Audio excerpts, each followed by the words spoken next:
Fala pessoal, bem-vindos para mais um vídeo aqui na One Piece Brasil. E no vídeo de hoje a gente vai comentar, debater e teorizar um pouco a respeito do capítulo 984 de One Piece. Desde já eu já quero pedir a todos vocês que sigam a gente lá na nossa página no Instagram. Lá tem sempre conteúdo relacionado a One Piece. Também não esqueçam de se inscrever no canal, ativar as notificações para estar recebendo os novos vídeos. E não se esqueçam de estar deixando o seu like para estar ajudando a gente e de compartilhar nas redes sociais para estar divulgando o nosso trabalho cada vez mais. Surpreendentemente, o Pond revelou que ele é pai da Lola e da Chiffon. Inclusive, a cara que elas fazem nessa história de capa é impagável. Eu fico muito feliz do capricho do Oda em questão dessas mais recentes histórias de capa. Eu não vejo a hora da Toei adaptar isso em anime, tá precisando, principalmente porque a maior parte do fandom que assiste o anime não tem essa informação porque evita spoiler do mangá e etc. Então tá na hora já da Toei adaptar, até porque fica muita carência de informação da parte do fandom que assiste o anime. Principalmente as dúvidas que ficam acerca de alguns personagens secundários que aparecem na obra e os seus respectivos paradeiros. O capítulo 984 começa mais ou menos da mesma forma que terminou o capítulo 983, a Uchi e o Page One no chão. É neste momento onde a gente consegue ter uma ideia e debater um pouco a respeito do nível de força de Yamato, que mesmo usando a técnica do seu pai, não conseguiu ter o mesmo efeito que o Kaido consegue fazer em outros oponentes. Para fazer um contraponto, a gente também tem uma noção a respeito do nível de força, do nível de resistência e do nível de poder também que uma Akuma no Mi milenar pode ter, pois todo aquele golpe que o Yamato deu na Uchi e no Page One, eles conseguiram ter resistência o suficiente para conseguir recobrar a consciência e voltar ao normal. Inclusive, uma das observações que são feitas nesse capítulo é quando ele diz que quase deslocou a mandíbula ao levar o golpe do Yamato. E isso se reforça mais ainda quando a gente vê a Uchi se levantando facilmente do chão, brava com o Luffy. Eu também senti que houve uma ausência num quadro, pelo menos um quadro, mostrando os médicos chegando para cuidar da Uchi naquela hora que o Page One mandou chamar os médicos quando ele viu a sua irmã no chão. O Oda ele tem feito isso muito recentemente, bastante na verdade, principalmente, vou pegar um exemplo, o capítulo anterior quando a gente viu o tanque do Franky, aquele tanque onde estava o Chopper e o Sop, e a gente ficou meio que sem entender como o Chopper e o Sop conseguiram fugir da Big Mom, sendo que no capítulo anterior eles tinham tomado aquele soco. Não demora muito tempo até que a gente receba a notícia de que Luffy e Yamato pararam no meio do caminho, ou seja, no meio da fuga que aconteceu no capítulo anterior. É neste momento onde o Page One não pensa duas vezes e vai atrás do Luffy, e é neste momento que termina o primeiro núcleo do capítulo. Pegando o gancho da página anterior, a gente tem a continuação do que aconteceu com Luffy e Yamato. Na verdade, os dois pararam no meio do caminho porque eles estão brigando, porque Luffy quer seguir o caminho dele e o Yamato insiste para que o mesmo fique com ele, pois ele tem algo a dizer a ele. O Luffy não tá nem aí, mas na verdade o ponto alto dessa cena, o ponto alto dessa página em específico, é quando o Yamato diz a seguinte frase: "Você é teimosinho, você me lembra muito ele e das lutas que tínhamos juntos." Cara, eu confesso que quando eu vi essa frase, eu fiquei extremamente emocionado, pois eu já sabia a quem mais ou menos ele estava se referindo. Não demora muito até que a luta fique cada vez mais intensa e uma grande cratera se abra na parede. Os dois desaparecem, uma grande poeira sobe em volta e só ficam as pessoas que já estavam assistindo a luta. Quando o Page One chega, não tem mais Luffy, não tem mais Yamato. Eu acredito que o Oda tirou o Luffy e o Yamato de cena, pois ele quer que o Yamato, quer dizer, o Page One encontre o Sandy, pois o mesmo já tinha se separado da Nami no capítulo anterior, quando ele foi atrás das prostitutas de bordel. E assim vai se iniciar a primeira luta desta guerra em Onigashima. No palco a gente tem a continuação do que está acontecendo com o nosso amigo Momonosuke. O Shogun Orochi está contando para todo mundo ainda que o Momonosuke é filho do Kozuki Oden. É claro que ninguém está acreditando, afinal já fazem 25 anos. Mas o ponto alto dessa cena é a revelação de que Robin, Jinbe, Vovô Ryo e Denjiro estavam o tempo todo assistindo aquilo, pensando numa estratégia de salvar o Momonosuke sem quebrar o disfarce.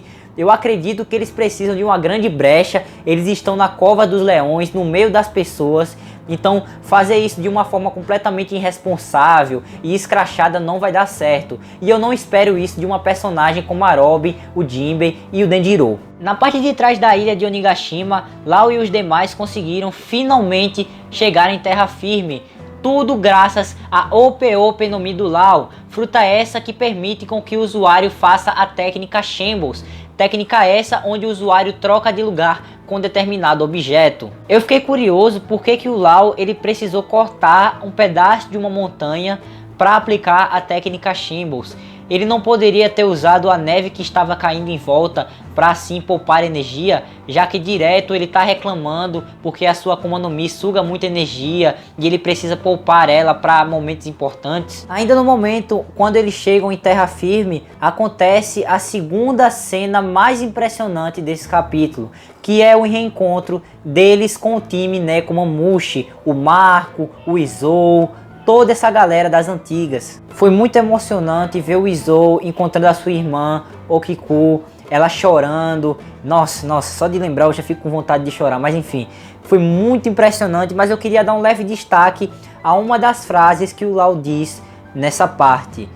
Eu aposto a minha vida que o Kaido está na parte de cima. Nesse caso, ele se referia a uma das duas entradas para o castelo de Onigashima. E essa seria uma dica do Oda para a possível morte do Lau neste final da Guerra de Wano. Eu realmente acredito que essa teoria pode se concretizar. Muita gente do fandom de One Piece acredita nessa teoria. Eu acredito que ela vai se concretizar sim, pois eu não vejo ele se encaixando nos outros arcos.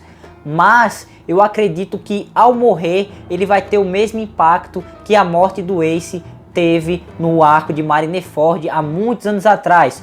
Como são duas guerras, as duas guerras têm que causar algum choque, algum impacto. Então a morte dele seria um tremendo impacto narrativo. Fora que ele se sacrificar usando a sua cirurgia perene no Luffy no ápice da guerra seria extremamente hypado e extremamente lendário na obra. Em seguida, Kaido chega no palco, rouba toda a cena do Orochi e diz que vai dar um aviso. Aquele aviso que ele disse há alguns capítulos anteriores que ele disse que tinha que dar.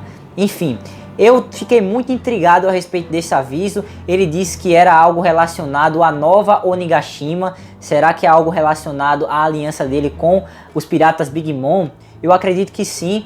Ou talvez aquela teoria relacionada ao casamento, pois vemos que no quadrinho que antecede o quadro aberto, né, o quadro que mostra o Kaido, ele cita a Line, pergunta qual o paradeiro dela. Ou seja, possivelmente ele iria anunciar que o casamento dos dois iria acontecer neste Festival do Fogo. Ainda falando a respeito deste quadrinho onde o Kaido pergunta sobre o paradeiro da Big Mom, esse paradeiro no qual a gente já sabe, pois no capítulo anterior a gente viu, ela tá indo atrás da Nami e os demais, e a Nami e os demais estão indo em direção ao palco, toda uma bagunça vai se iniciar. Provavelmente o disfarce da Nami e da Robin serão quebrados, e daí surge a oportunidade deles conseguirem salvar o Momonosuke em meio a toda a bagunça, principalmente sabendo da localização do Luffy, esta que eu vou falar agora. Dentro do palácio de Onigashima, mais especificamente dentro do sótão,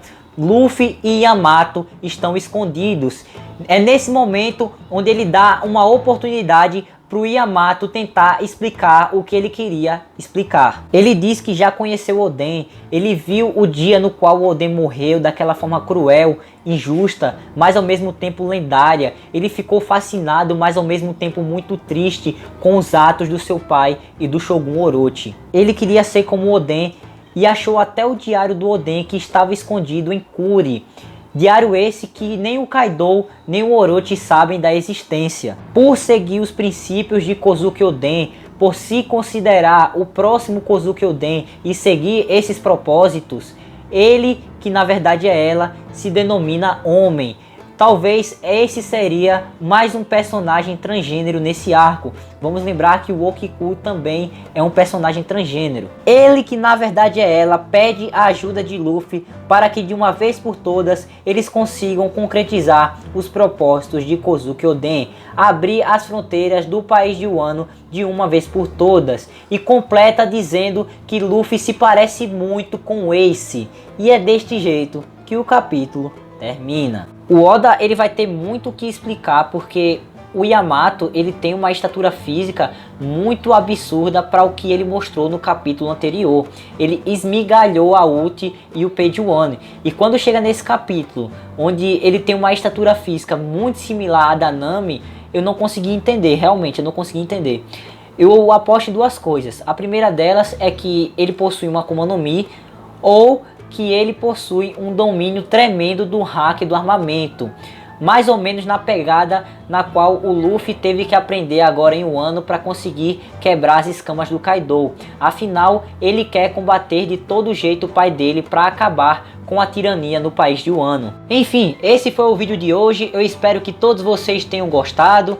Lembrando que não tem One Piece semana que vem, mas que mesmo assim os vídeos daqui do canal não param. Não esqueçam também de seguir a gente lá na nossa página no Instagram, porque lá tem sempre conteúdo e aviso a respeito dos próximos capítulos de One Piece.